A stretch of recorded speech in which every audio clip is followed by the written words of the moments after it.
হরিদ্বারে পার music update যারা যারা দিয়েছিল, যে সমস্ত ইউটিউবাররা, সেই সমস্ত ইউটিউবারদের জন্য নাকি পার মিউজিক হরিদ্বারে ক্যান্সেল হয়ে গেছে। তাই তো এটা জানিয়েছে ওখানকার কমিটির যিনারা ভাড়া করেছিলেন, তারাই জানিয়েছেন, এবং তারা কিন্তু ইউটিউবেই জানিয়েছেন। তো কতটা ইউটিউবাররা দায়ী এবং ইউটিউবারদের জন্য নাকি বক্সের যে প্রোগ্রামটা হয়েছিল হরিদ্বারে সেটা টোটাল বন্ধ হয়েছে, এই নিয়ে কয়েকটা কথা বলবো। অনুগ্রহ করে আপনারা আগে ভিডিওটা ফুল ওয়াচ করবেন, কয়েকটা কথা আমি বলবো, আপনারা শোনার পর তারপর আপনারা কমেন্ট সেকশনে মন্তব্য করবেন, ঠিক আছে? তো প্রথমে বলি, আমি একটা বক্সের ভিডিও করতে গিয়েছিলাম 1 মাস আগে। সেখানে বক্স রেডি হচ্ছিল আমার দোকান থেকে সামনেই। নাম বলছি না, নাম বললে আবার সমস্যা হয়ে যাবে, নাম না বলে ভিডিও। তো যাই হোক, আমার দোকানের সামনেই একটা সেট রেডি হচ্ছিল। তো আমি আপডেট দিয়েছিলাম যে আজকে সেটআপটা রেডি হচ্ছে, আগামীকাল এখানে শীতলা পুজো উপলক্ষে একটা কম্পিটিশনের আয়োজন করা হয়েছে, 2 সেটআপে কম্পিটিশন হবে। এবং ওখানে কি হয়েছিল, ওনাদের সেটআপের একটা বড় ফিগার ছিল। আর এখন আপনারা জানেন পুলিশ প্রশাসনের মানে কি বলবো, তারাও খুঁজে বেড়াচ্ছে যে কোথায় কি হচ্ছে না হচ্ছে, আর তারাও ইউটিউব দেখেই বসে আছে। মানে আপনারা যেমন ইউটিউব দেখছেন পার মিউজিক কি হচ্ছে না হচ্ছে একটা আপডেট জানার জন্য, পুলিশ প্রশাসনের লোকেরা ইউটিউব খুঁজছে, ফেসবুক খুঁজছে যে কোথায় কি বক্স কম্পিটিশন হচ্ছে, যদি কোথাও কিছু পাওয়া যায়। তো যাই হোক, ওইখানে যে বক্স বাঁধা ছিল, আমি এই কথাটা বলিনি, তারপর পাওয়ার মিউজিকের ব্যাপারটা বলছি। ওইখানে যে বক্স লোডিং হচ্ছিল সেখানে অনেকগুলো বক্সের সংখ্যা ছিল। আমি তার একটা ভিডিও পোস্ট করেছিলাম যে বক্স রেডি হচ্ছে, আগামীকাল কম্পিটিশন হবে, বন্ধুরা এখানে দেখতে আসবেন। মিটে গেল। তো 2 বছর, 3 বছর, 4 বছর, বহুদিনের পুরনো পুজো। আমি 3 বছর ইউটিউব করছি, 3 বছরই আমি ওখানে ভিডিও দিয়েছি, আপডেট দিয়েছি, কোনো বছর প্রবলেম হয়নি। এবছর সমস্যা হয়ে গেছে, কারণ পুলিশ প্রশাসনের চাপ আছে। তো যাই হোক, আমার কি করে চাপটা এলো বলে দিচ্ছি একটুখানি, 1 মিনিট শুনে নিন। আমার ভিডিও ফেসবুক পেজটা থানার বড়বাবু ফলো করে রেখেছে, এ হয়েছে বিপদ। তো আমি ভিডিওটা পোস্ট করার পরে রাত্রের মধ্যেই তিনি কি করেছে, স্ক্রিনশট মেরে ওটা ওই কমিটির ছেলেদেরকে পাঠিয়ে দিয়েছে গ্রুপে, দিয়ে বলেছে যে তোমরা এত বক্স রেডি করছো, সোশ্যাল মিডিয়া হয়ে গেছে, তো তোমরা বক্স খোলো, নাহলে কিন্তু আমাদের কিছু করার থাকবে না, বন্ধ করে দেবো। তারপর কমিটির ছেলে আমাকে ফোন করেছে, দাদা তোমাকে কে ভিডিও দিতে বলেছে, তোমার ভিডিওর জন্য আজকে আমাদের প্রোগ্রামটা ক্যান্সেল হয়ে গেল। তাহলে সম্পূর্ণরূপে ইউটিউবাররা দায়ী, সম্পূর্ণরূপে আমি দায়ী। আমি তখন একটা কথা বললাম যে দেখুন, ঠিক আছে, আমি তো আগের বছরে ভিডিও দিয়েছিলাম, এবছর দিয়েছিলাম, তো এবছর তোমাদের পারমিশন আছে কি নেই সেটা একটু আমাদেরকে জানিয়ে দিলে হতো, বা আমি যখন ভিডিও করছিলাম তখন যদি কেউ বারণ করতে যে দাদা ভিডিও করো না, অসুবিধা আছে, তাহলে তো করতাম না। প্রতি বছর আমরা যেমন দিই সেরকম দিয়েছিলাম। তো যাই হোক, সেটা আমাদেরও করা উচিত হয়নি। দেখুন আমরা জানবো কী করে, আমরা প্রতি বছর করি সেভাবে করে যাচ্ছি। তো কমিটি দাদাভাইদিকে একটা কথাই আমি বলেছিলাম, রিকোয়েস্ট আমার এটাই, অনুরোধ, যদি আপনাদের প্রশাসনগত দিয়ে কোনো চাপ থাকে তাহলে আপনারা প্লিজ বক্সের সামনে একটা অন্তত নোটিশ বোর্ড দিয়ে দেবেন, বা কমিটির ছেলেরা বা সেটআপের ভাইদের কাউকে বলে দেবেন যে কেউ যেমন না ভিডিও করে। এখন ব্যাপার হচ্ছে, আমরা ইউটিউবার, আমাদেরকে সবাই চিনি, আমরা ভিডিও করতে গেলে যদি আমাদেরকে বারণ করে আমরা করবো না।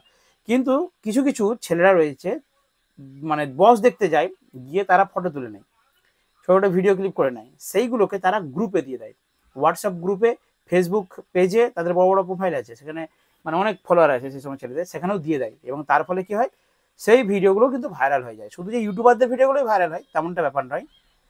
তো এবার একটা কথা বলি, ওই জায়গায় আমি ভিডিওটা দিয়েছি বলেই তাদের কিন্তু সমস্যাটা হয়েছে। আচ্ছা বলুন তো, ইউটিউবার গেল না, আমি ওখানে ভিডিও করতে গেলাম না, কোনো ইউটিউবার ভিডিও করতে যায়নি, আমি একাই গিয়েছিলাম। তো আমি যদি না যেতাম, তাহলে ওই যে বক্সের ফিগারটা ছিল, ওই ফিগারটা সত্যি কি তারপরের দিন সারাদিন বাজতো?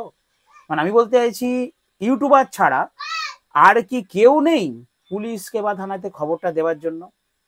দেখুন, আপনাদের আমাদের প্রত্যেকের গ্রামে পুলিশ প্রশাসনের একটা কিন্তু অ্যাক্টিভ সদস্য বলবো, অ্যাক্টিভ পুলিশ প্রশাসনের, যেটাকে আমি নাম বলছি না, আবার আমার চ্যানেলের কেউ থাকলে তিনি আমার উপরে রাগ করবেন, গ্রামে গ্রামে যারা ডিউটি করেন দিন রাত, তাদের কথা বলছি। তো তেনারা কিন্তু থাকেন, ইউটিউবার না গেলেও আমার মনে হয় খবরটা কিন্তু তারা পেয়ে যাবেন। তো যাই হোক, সেটা তাদের অ্যাডজাস্টমেন্ট করে তারা কিন্তু মিটিয়ে নিতে পারবে। তো একটা কথা আমি বলবো, প্লিজ দাদা ভাইরা, যারা যারা আপনাদের কমিটিটা একটু সজাগ থাকুন। মানে কি, যারা যারা বক্স রেডি করবেন, আপনারা সেখানে কম্পিটিশন করবেন, আপনারা তো জানবেন যে আপনারা পারমিশন পেয়েছেন কি পাননি। তো আপনাদের যদি পারমিশন না থাকে, পারমিশন না নিয়ে যদি আপনারা প্রোগ্রাম করেন, বা পারমিশন পেয়েও প্রোগ্রাম করেন, আপনাদের যদি ভিডিও বানালে কোনো রকম অসুবিধা হয়, কারণ দেখুন আমাদেরকে আগে ভাবতে হবে কমিটির কথা, তারা পয়সা খরচ করে আনন্দ উপভোগ করার জন্য সেট আপ করেছে। আমি চাই না আমাদের মতো ছোটোখাটো ইউটিউবারদের জন্য, আমাদের দুটো পয়সার জন্য আপনাদের এত বড় ক্ষতি হোক। তো দয়া করে আমি বলবো আপনারা একটু অ্যানাউন্সমেন্ট করে দেবেন, আপনাদের তো আউটপুট চং থাকছেই। যারা ছেলেরা যাচ্ছে অন্তত 100% না হলেও 90% কাজ হবে, 90% কাজ হবে যে এখানে কেউ ফটো তুলবেন না, কেউ ভিডিও করবেন না, এবং কেউ গ্রুপে পেজে ছাড়বেন না। যদি আমরা জানতে পারি তাহলে তার বিরুদ্ধে কড়া পদক্ষেপ নেব। এরকমই অ্যানাউন্সমেন্ট হয়েছিল ডিজে সার্জেন আমাদের এখানে যখন এসেছিল নারাজলে, সেদিন কিন্তু দ্বিতীয় দিন হয়েছিল এটা, সেদিন কিন্তু আমরা কেউ ভিডিও ছাড়িনি, মাঝে মাঝে কিন্তু অ্যানাউন্সমেন্ট করেছিল। দেখুন এখন সোশ্যাল মিডিয়ার যুগ, আমরা ইউটিউবাররা একবার বলে দিলে আমরা বুঝে যাব হ্যাঁ ভিডিও করব না, কিন্তু পাবলিক আছে এখন, প্রত্যেকেরই একটা মোটিভ আছে, গেলেই একটা ছবি তুলবে বা একটা লাইভ করবে বা একটা পেজে ফটো ছাড়বে, কারণ তারা ভালোবাসে। তো সেটা আপনাদেরকে একটু লক্ষ্য নজর রাখতে হবে, এবং রাখলে আমার মনে হয় এই জিনিসটা, এই ইউটিউবাররা ভিডিও করে দিচ্ছে, ভিডিওর জন্য এত সমস্যা হচ্ছে, সেটা একটু কমবে আশা করি। আচ্ছা এবারে বলি হরিদ্বারের কথা। দেখুন হরিদ্বারে যে পার মিউজিক যাচ্ছে, পার মিউজিকের কথা মানে যেখানে বলা হচ্ছে হরিদ্বারে ইউটিউবারদের জন্য পার মিউজিক ব্যান্ড হয়ে গেছে, তাই ইউটিউবাররা ভাগো, ইউটিউবারদের ভিডিও করা বন্ধ। এই জিনিসটা আমি বলবো, দেখুন আমরা বাড়িতে বসে আপডেট দিই, কেউ সেখানে গেছে কষ্ট করে, অনেক ভাইয়েরা তারা চাঁদা তুলে, তারা আনন্দ প্লাস ভিডিও বানাবে, সেই জন্যই গেছে। তো কমিটি, ওখানকার কমিটি তারাই কিন্তু ফার্স্ট আপডেট দিচ্ছে যে পার মিউজিক বুকিং হয়েছে। দেখুন পাওয়ার মিউজিকের তরফ থেকে কিন্তু একটা ঘোষণা করেছিল, আপনারা জানেন, যে কেউ গোডাউনে আসবেন না, ভিডিও করবেন না। দেখুন তারপর কিন্তু কেউ ভিডিও করেছিল? কেউ তো ভিডিও করেনি, কেউ কিচ্ছু জানতে পারেনি কি মাল রেডি হচ্ছে, কি স্পিকার পড়াচ্ছে, কি টুইটার করছে, কি আপডেট, কেউ জানতে পারেনি। আমি এই জিনিসটাই বলতে চাইছি, যদি আপনাদের কাওয়ার যাত্রা ওখানে পারমিট যে কমিটি আছে, আপনাদের যদি কোনো রকম সমস্যা থাকতো, কোনো রকম চাপ থাকতো, আপনাদের মনে হয় যে এবছর খুব চাপ আছে, আপনারা তো একটা অ্যানাউন্সমেন্ট করে বলে দিতে পারতেন যে এখানে আমার পার মিউজিক আসবে, কোনো রকম ভিডিও করা চলবে না, তাহলে কেউ করতো না। হ্যাঁ অল্প একজন দুজন করতো যারা জানে না বুঝে, কিন্তু 90% তো সমস্যা আটকানো যেত। এখন কমিটি আপডেট দিয়েছে যে পার মিউজিক আসছে, কমিটি বলেছে হ্যাঁ পার মিউজিক ফিটিং চলছে, ফিটিংয়ের যেখানে ফিটিং হচ্ছিল সেখান থেকেই তো 2-4টে বাইরে ইউটিউব চ্যানেলেও ভিডিওগুলো প্রকাশিত হয়েছে। শুধু বাংলা ইউটিউবারদেরকে দোষ দিলে তো হবে না, বাইরের দেখুন সেখান থেকে কেউ ফটো তুলছে, কেউ ছোট ছোট ভিডিও ক্লিপ করছে, করে সেগুলো কি হচ্ছে গ্রুপে পেজেতে তারা পাঠিয়ে দিচ্ছে। ইউটিউবার দিয়ে বারণ করার পর আমাদের বাংলা ইউটিউবারগুলো কিন্তু কেউ ভিডিওটা ছাড়েনি, কিন্তু ওই ফটো পারমিউজিক যে ফিটিং ফটো আমার কাছে এসেছিল, আমার হোয়াটসঅ্যাপেতে 3-4জন পাঠিয়েছে, পারমিউজিক ফিটিং হচ্ছে, 16টা বেস দিয়েছে, রেডি হচ্ছে, ছবি, বন্ধুরা আমাদের যারা সাবস্ক্রাইবার বন্ধুরা আছে তারাই কিন্তু পাঠিয়েছে। বাট আমি খুব জেনে বুঝে ভাবলাম যে না এটা আপডেটটা দেওয়া চলবে না, অসুবিধা আসতে পারে, আমি দিইনি ভিডিও, খুব ভেবে চিনতে ভিডিও দিই। দেখুন ইউটিউবারদেরও অনেকের হয়তো ভুল আছে, আমারও হয়তো মাঝে মাঝে ভুল হয়ে যায়, কিন্তু আমরা চাই না কখনো যে আমাদের জন্য একটা সেটআপ মালিকের কোনো ক্ষতি হোক, কারণ তার ভিডিও করে আমাদের দুটোর পয়সা আছে। আমরা চাই না যে কমিটি কষ্ট করে একটা সেটআপকে ভাড়া করেছে তাদের কোনো ক্ষতি হোক, আমরা চাই না এটা। আমরা আপডেটটা দিই যে সমস্ত ফ্যান ফলোয়ার রয়েছে তাদের দেখার জন্য, যারা ওইখানেরই ছেলে, তারা বাইরে চাকরি করে বা কাজ করে, তারা ভিডিওগুলো দেখে আনন্দ উপভোগ করে। এবং এর সাথে কিন্তু জড়িত আমাদের ইউটিউবারদের সাথে কিন্তু খুব ভালো সম্পর্ক হচ্ছে সেটআপ মালিকদের, কারণ দেখুন একটা সেটআপ আমরা যদি ভিডিও করি সেটা স্প্রেড হবে, সেটা সোশ্যাল মিডিয়ায় জানতে পারবে যে একটা সেটআপ হয়েছে, কিন্তু এই যে প্রশাসনের চাপ, এই বিষয়গুলো যদি থাকে, আমার মনে হয় কমিটিকে সজাগ থাকতে হবে। কমিটি যদি অ্যানাউন্সমেন্ট করে দেয়, আমি যেটা আগে বলে এখন বলছি, যে পার মিউজিকের মালিক বলে দিয়েছিল যে কোনো রকম ভিডিও করা যাবে না, সোশ্যাল মিডিয়াতে বলে দিয়েছিল, কেউ ভিডিও করেনি, যেদিন গাড়ি লোড করে ছেড়ে যাচ্ছে সেদিনই ভিডিও দিয়েছে। যদি বলেই তো যে গাড়ি লোড করে যাচ্ছে সেখানে লোডিং হওয়া পর্যন্ত কেউ ভিডিও করার জন্য তাহলে করতো না কেউ। এরকম বিষয়গুলো যেটুকু পারমিশন দিচ্ছে সেটুকুই কিন্তু করছে।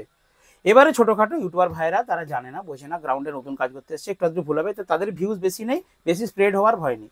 কিন্তু বড় বড় মেন যে চ্যানেলগুলো, যদি কেউ একটা বড় চ্যানেলে এসে কোনো একটা ভিডিওর মাধ্যমে তুলে ধরে এবং সেটাকে যদি বলা হয় যেটাকে শেয়ার করে দিন, যে কেউ যাতে না ভিডিও করে, তাহলে কিন্তু জিনিসটা অনেকটা আমার মনে হয় সেফ জোনে থাকবে। কারণ আমরা চাই আগামী দিনে আমাদের সেটআপগুলো বাজুক। এই যে পার মিউজিক আজ পর্যন্ত আমরা বাজা দেখতে পাইছি নি, কষ্টটা আমাদের হয়েছে, অনেক বড় কষ্টের মধ্যে আছি, মন মেজাজ ভালো নেই, পার মিউজিক বাজছে না, যদি না বাজে একটা মন মেজাজ খারাপ। তো যাই হোক, কেউ কিছু মনে করবেন না, আমি কিছু কথা বললাম এই নিয়ে।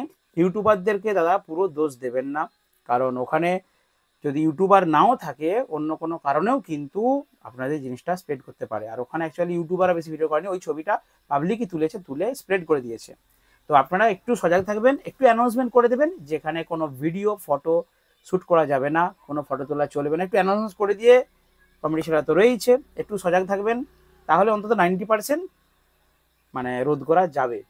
যাই হোক, এটুকু আপডেট ছিল। আর পারমিউজিকের আপডেট দিই, যেটা শুনলাম, এই যে আবার আপডেট যেটা শুনলাম সেটা বলা চলবে না, আপডেট পরে হবে নেক্সট ভিডিওতে, বাজার পর যদি রোড শো হয় তারপর আপডেট দেবো, কোনো আপডেট দেওয়া চলবে না। কোনো সকল ইউটিউবার ভাইদেরকে বলছি, এখন দয়া করে পারমিউজিকের আপডেট দিও না, যেটা দেখছো দেখো, কেউ যদি গ্রুপে পাঠায় তোমাদেরকে দেখো শোনো, গ্রুপের মধ্যে সীমাবদ্ধ রাখো, সোশ্যাল মিডিয়াতে এখন স্প্রেড করো না। একদিন দুদিন পর পরিস্থিতি বুঝে তারপর কিন্তু ভিডিওগুলো আপলোড করা উচিত।